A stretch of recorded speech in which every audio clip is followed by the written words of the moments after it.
A boundary ultimately is a line that delineates who you are from who someone else is. It preserves who you are. The other thing it does is it creates safety for you. It knows that you have your own back, that when it comes to connection, you do not compromise self. So when we look at this as a subject, it's so imperative. Oh my God, so imperative. So we're all, by the end of this, going to know one area that we need to change our boundaries in, but likely multiple areas. If you have leaky boundaries in one area, you likely have leaky boundaries in other areas. If you have walls in one area, you likely have walls in other areas. Remember, walls are actually boundaries that are not functional. So a lot of us think about boundaries as being people-pleasing, having a lack of them. They're also about not allowing closeness and intimacy. So what needs to occur first is the recognition that you need to know what you value. You need to know what you value and what is integrity to you in order to know what to draw boundaries around. So in order to figure out what you value, just start to look at who you admire. Because whoever you admire, because a lot of people, you ask them, like, what do you value? And they're like, oh man, I have no idea. They have no clue.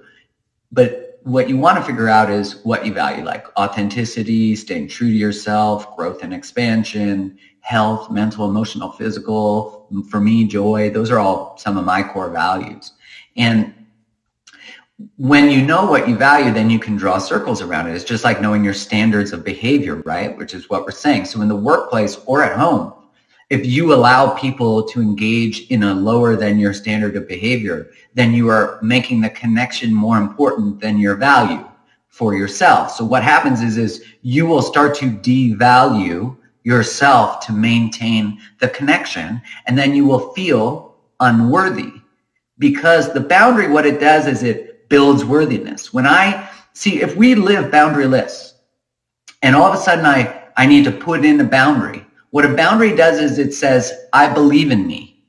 I love me. I'm worthy of this thing. Well, if I start with unworthiness, which I would say is the collective sort of experience for people, is this sense of unworthiness, I have to take this huge leap of courage to set the first boundary.